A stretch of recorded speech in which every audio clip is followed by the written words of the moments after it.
Hello po mga kababayan, this is Nancy Bicolana. Balik po tayo. Gusto ko lamang pong magkomento, siyempre, dito sa pagdinig nitong clarificatory hearing daw po ng Committee on Justice dyan sa House of Representatives.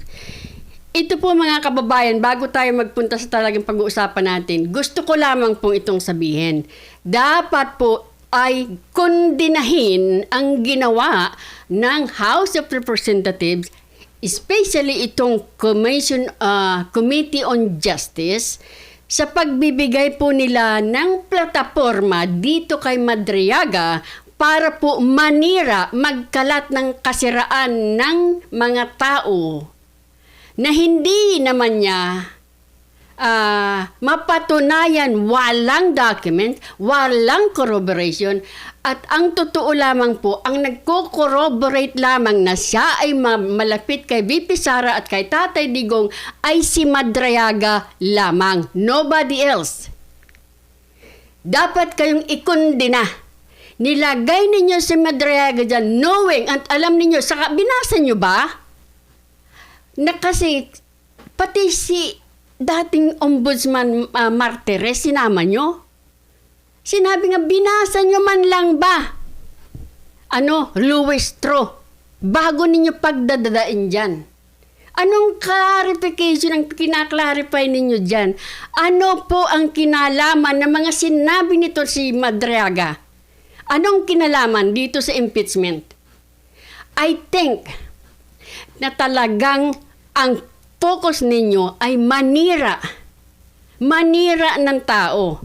Especially, siniraan niya ang yung pangalawa sa pinakamataas ang posisyon, Vice President. Ang talaga namang, ang lakas naman ng loob mo, Madriaga. Dapat kayong kondinahin. Kayo, kinonsente ninyo ang paninira ng walang hiyang Madriagang ito. Kasi mga kababayan, kung nakita po ninyo yung kanyang, ang haba halos almost 1 hour yung kanyang binabasang sinumpaang salaysay. At doon yung mga nakita natin na binagbintangan niya si VP Sara na mahina ang ulo, sinabi raw sa kanya. Di ba? Nasaan ba yun? Patunay po itong paninira. Tingnan mo. Kailangan pa po ba ito sabihin? Palakihin natin. Kailangan pa po bang sabihin yan? Furthermore, PRRD also asked me to profile individuals associated with Sara because she is his favorite among his children. Anong kinalaman yan dito sa impeachment?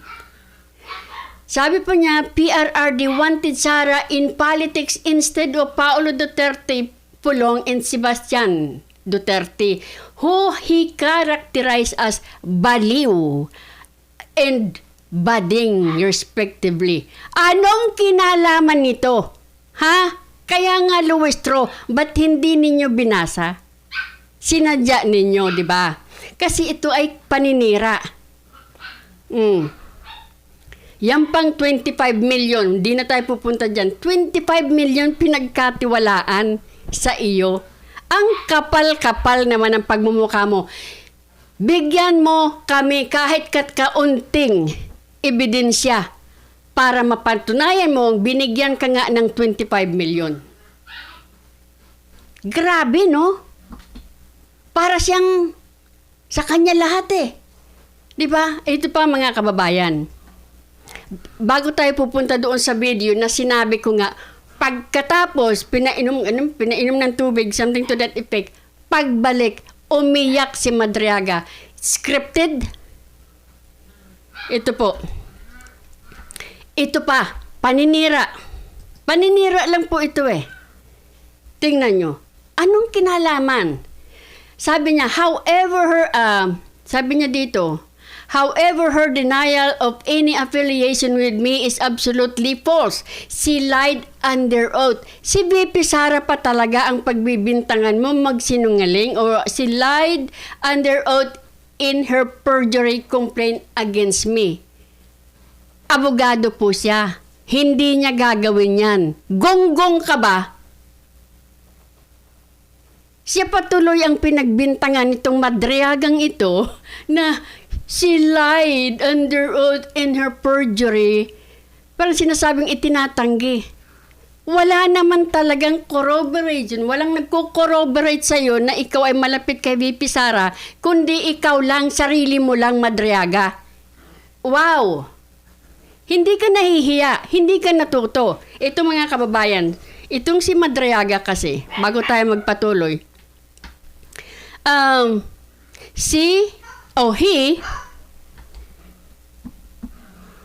itong si Madriaga, mga kababayan, nagbasa-basa ng kunti eh.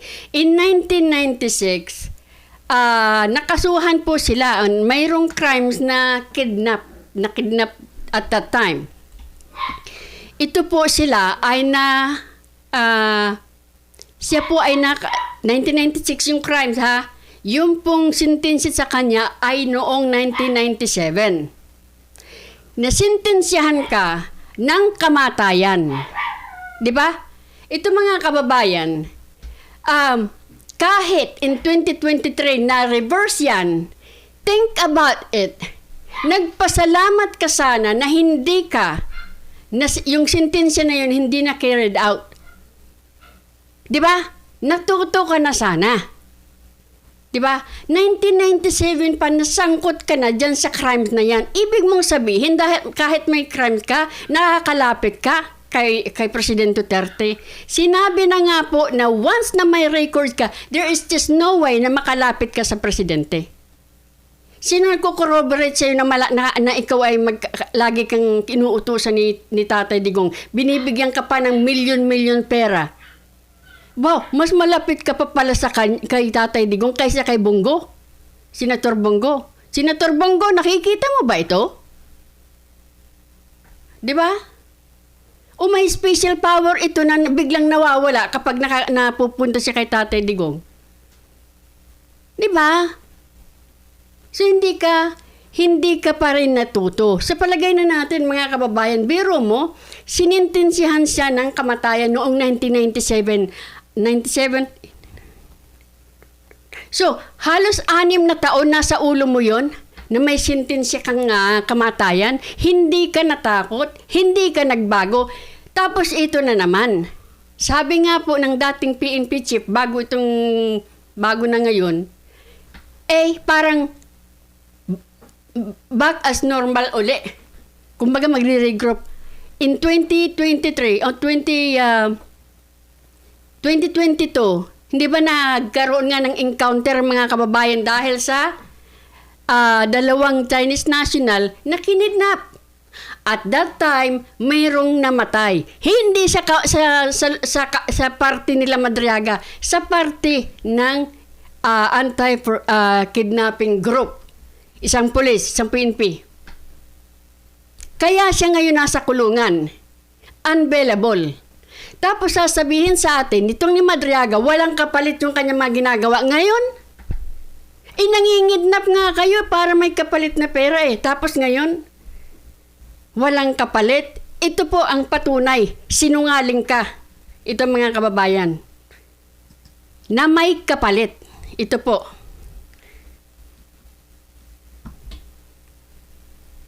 Sige po, sir.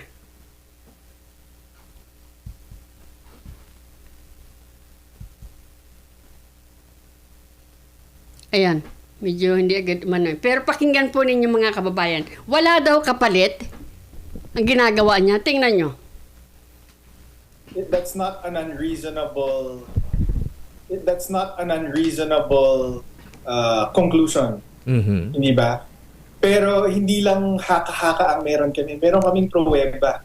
Meron siyang text message kay Lieutenant Colonel Nolasco na DepEd Security Officer dati ni VP Sara na ang sinasabi sa text message is, Lieutenant Colonel Nolasco, bumaliktad ka na, sabihin mo na lang na sa akin mo binigay yung confidential funds at ako na lang magpapaliwanag kung saan ko binigay.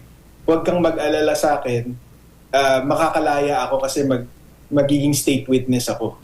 So yun po ang nagkukumpirma na kung ano ang motibo nito. At mind you, sir, again, just to reiterate, nasa perjury complaint po yan.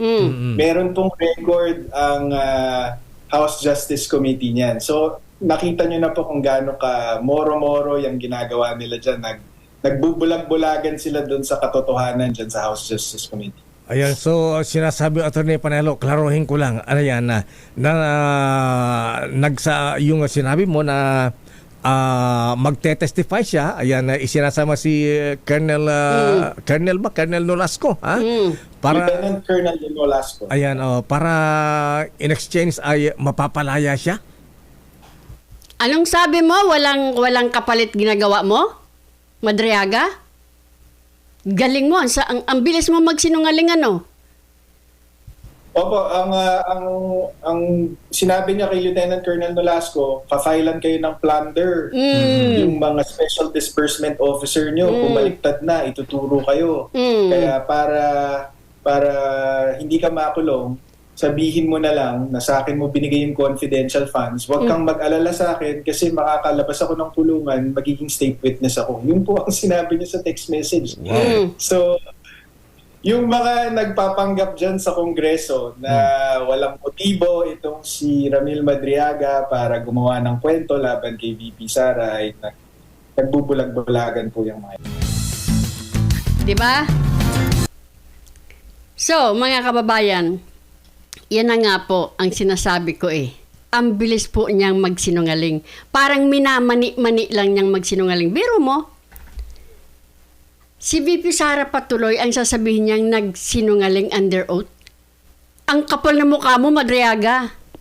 Pati po yung sinasabing term sharing nila, nasabi na po yan ni Senator Amy. So, mga kababayan, napakabilis magsinungaling nitong si Madriaga. Biro mong sasabihin niya, binigyan siya ng 25 million pero walang maibigay kahit kaunting ebidensya. So, nilulunok lang ng nilulunok nila? Why? Sa palagay ko talaga po, ang purpose talaga nito, makakuha man sila dito ng kung ano man o hindi, ay siniraan nila si VP Sara. Ang hindi po nila alam, lalong nagalit ang taong bayan because nga po, again, binigyan niyo siya ng plataforma para manira ng mga tao. Diba? Former Ombudsman Martires? Oh. Isa pa, mga kababayan. Ito pa. Ang galing po kasi niyang magsinungaling eh. Ito pa ang paninira. Ito pala yung sinabi. Ito yung sinagot ni Senator Amy. Sometime in November 2021, PRRD mentioned to me that Ferdinand Bongbong Marcos Jr., BBM, will run for president while Sara will serve as his running mate. PRRD added that a few months ago, BBM and Senator Amy, dyan nagalit si Senator Amy kasi hindi naman totoo. Senator Amy Marcos Amy visited him, Tatay Digong, to discuss a possible alliance in 2022 national election. During this meeting, BBM was able to convince PRRD to have Sara as BBM's vice president. However, they also agreed that by 2025, BBM will voluntarily step down to give way for a Sara presidency. Tingnan mo yan, sinong gumawa niyan? Huwag mong sabihin. Hindi mo alam sinasabi mo. Kasi sabi nga ni Senator Amy, walang alam si Tatay Digong sa naging desisyon na siya ay magiging vice president. Kasi nga, kung sakali man, hindi ba sabi nga ni Senator Amy, ang kasunduan nila ni Tatay Digong at then Mayor Sara, isa lang ang tatakbo sa national. Remember? Paano nakumbinsi ni Bongbong si PRRD? Sinungaling ka talaga. Napakagaling mo magsinungaling. Ito pa po mga kababayan, paninira talaga eh. Ito pa. Sabi niya dito, as part of my duties, PRRD specially instructed me to monitor, operate, and sabotage former Senator Sonny Trillanes. Bakit naman sa'yo? However, PRRD was apprehensive in ordering the assassin ni Senator Trillanes because of the latter's support and contact in the armed forces of the Philippines. Diba? Alam mo mga hinayupa kayo, I'm sorry po sa word ko. Nakakaano na talaga eh. Nakakasulasok na po itong paulit-ulit na ginagawa nila. Hindi pa kayo na kontentong mga hinayupa kayo, ipinakidnap ninyo, isinorender ninyo ang inyong kapwa citizen sa banyaga nang wala man lang kasalanan, nang walang due process. Hindi pa kayo na kontento. Pinagbibintangan nyo na naman siya. 1 taon na siya doon. Mga hinayupak talaga kayo. Wala talaga kayong kwentang mga tao. Again, ang House of Representatives dapat pong kondinahin sa pagbibigay ng plataforma para manira ng tao itong si Madriaga. Ano pong kinalaman ng pinagsasasabi ni Madriaga sa impeachment ni BP Sara? Anong kinalaman doon? Nag-lie daw under oath. Tapos, ano pa ba yung ibang sinasabi niya? Meron pa siyang 2 checking ipinapakita, land bank check. Pagkatapos makikita mo doon, ay, ano ba yun?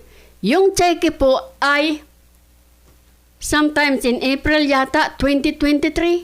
Sino bang presidente noon? Kailan na-aresto itong si Madriaga? July of 2023. Diba? Bakit ka bibigyan ng cheque? Sino na bang presidente noon? Hindi ba si Marcos? Grabe kayo.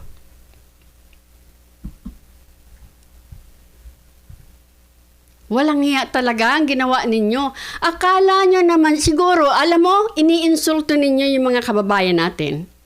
Kasi ang tingin ninyo, tanga-tanga yung mga kababayan natin na maniniwala dito kay Madriaga. Ang problema po ay lalo yung pinalalim kasi biro mo, nanguha pa kayo ng isang tao na isang nakakulong na dahil nangidnap, may namatay po, mga sirs, mga ma'am.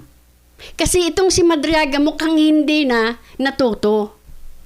'Di ba? Nakaligtas po siya sa kamatayan dahil na reverse yung kanyang sentensya noong 1997. Hindi natuto. Hindi naman po mahirap mukha itong taong ito eh. 'Di ba nakapag-abogasa siya? Tapos ang inano niya, ang pinagbintangan niya, sinabi niya, nandito ba 'yon? Tingnan ko.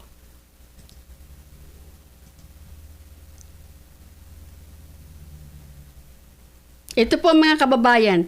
Ito mo.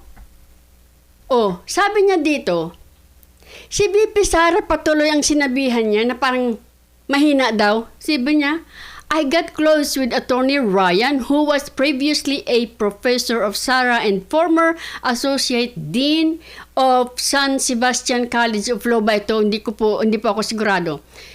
He shared with me that Sara was not particularly good in school. O anong kinalaman sa impeachment dyan? Hindi ba paninira?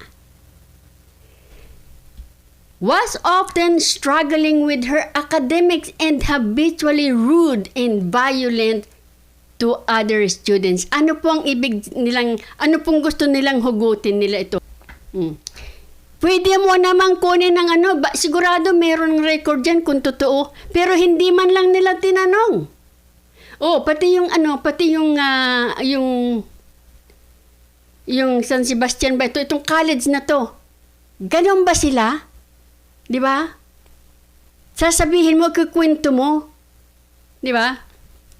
Sabi niya, hence Attorney Ryan used his influence. Oh, sino yung Ryan na yan? At yan dyan sa San Sebastian College ba yan? Hindi po ninyo sasabihin kung tama ito o mali. Sinong paniniwalaan ito? Si Madriaga? Hindi niya man lang sinabi kasi hindi pwedeng magtanong ng probing or searching questions kasi nagka-clarify lang tayo dito. Anong clarify ninyo dyan? Gusto ninyong clarify na si BP Sara ay malapit dito kay Madriaga ni hindi nga niya alam ang nangyayari, ni hindi nga niya alam nung 2020 tong eleksyon. Baka siya ay nasa parallel group, di ba? Hindi ibig sabihin ay close kayo. Isa pa mga kababayan.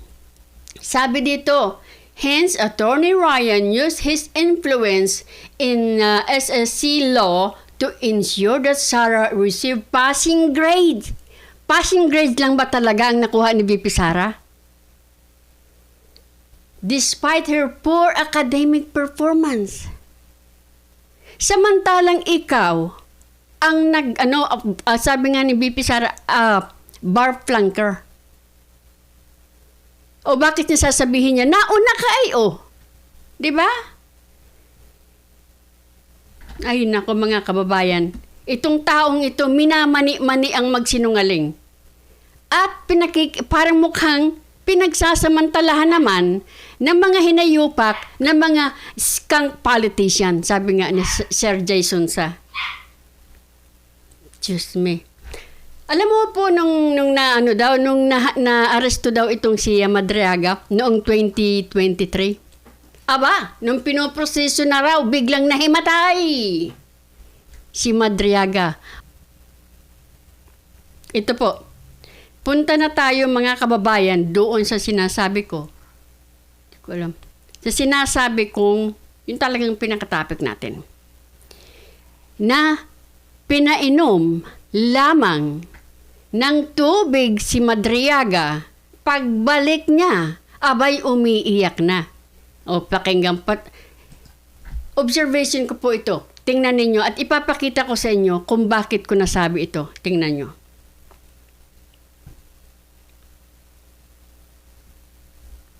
Ito po.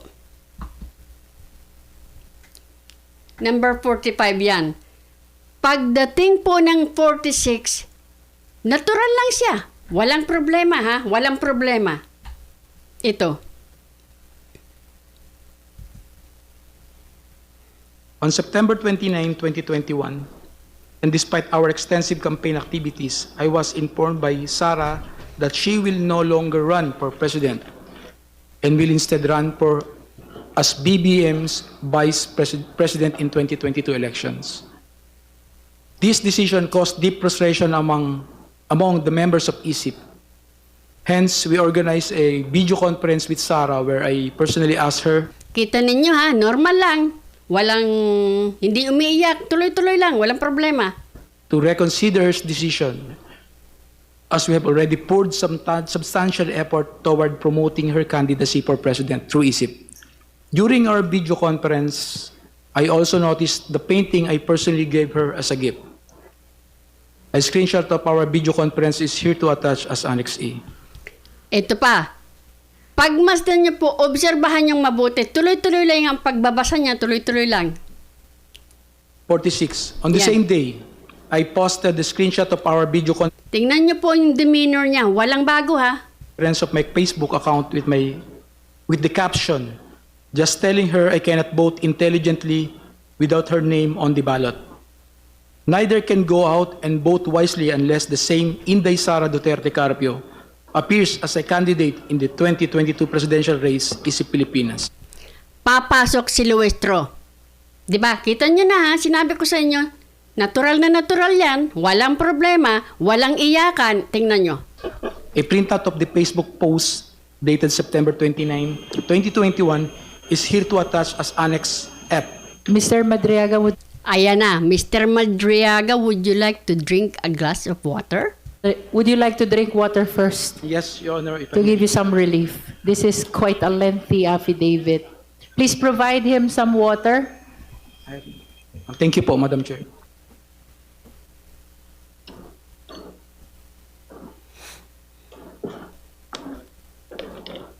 Basta nyo lang, tingnan nyo lang ha, mag-obserba lang po kayo. Can I proceed na, Madam Chair? Ayan na, bumalik na. Babalikan niya po uli yung page for yung number 46. Babalikan niya uli. Yes, you may. 46. 'Di ba binasa na 'yan, pinakita ko sa inyo. Okay lang, walang problema ha. Ito na. On the same day, I posted the same screenshot of our video conference on my Facebook 46. account with the caption, just telling her I cannot vote intelligently without her name on the ballot. Neither 46 po sinabi niya. Mali man yung pinapakita nitong 47 yan eh. Pero 46 binalikan niya. can go out and vote Iiyak na wisely yan. unless the name Ayan. Inday Sara Duterte Carpio appears as a candidate to presidential race. Oh, biglang naiyak. Uminom ka lang ng tubig. Kanina okay na okay ka. Bakit? Scripted? Pilipinas. Di ba? A printout of the Facebook post dated September 29, 2021 is Hindi pa rin yan. Papasok pa rin si Luis Tro. At ipapabasa na naman uli niya yung number 46. to attach. May I know what's happening to you, Mr. Madriaga? You seem to be crying. Are you crying? Kasi siguro gusto nilang mailagay sa record. Umiiyak siya dahil, kumbaga, close talaga siya. O gusto niya talaga maging presidente si VP Sara. Scripted or not, paano kayo nag-focus dito? Okay lang siyang nagbabasa 46 kanina, nag-interrupt kayo, painumin siya ng tubig. Pagbalik niya, binasa niya uli yung number 46. Pagkatapos, nag-interrupt ka na naman. Di ba? I just remember one moment. Are you crying? No, ma'am. He's laughing.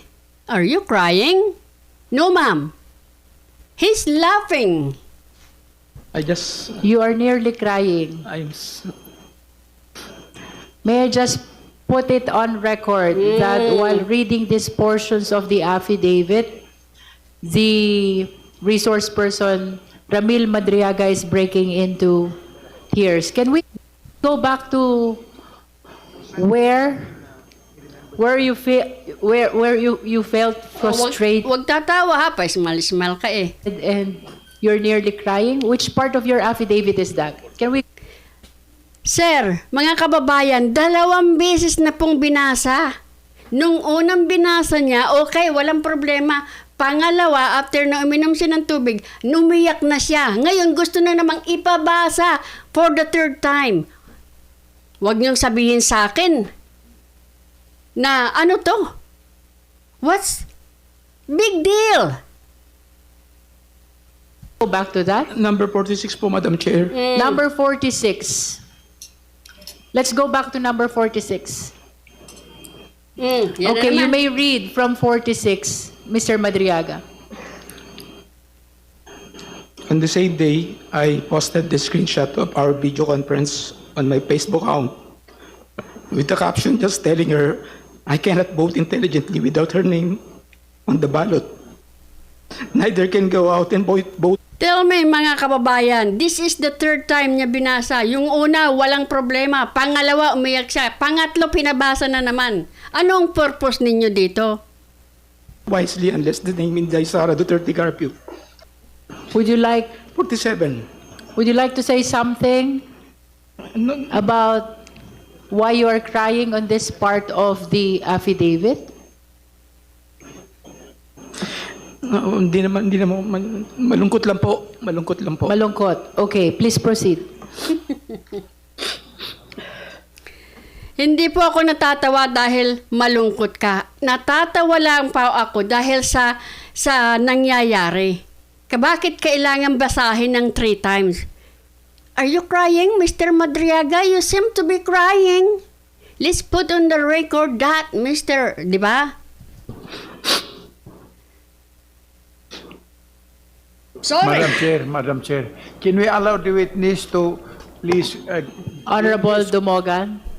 Kasi sinasabi ng iba, kaya raw umiyak, na-realize niya either mahaba yung babasahin or kung ano-ano pa man. Pero sa akin po, talagang nakita niyo naman 3 beses pinabasa. Walang problema. Pagkatapos na na-interrupt, bigla na lang, umiyak na lang.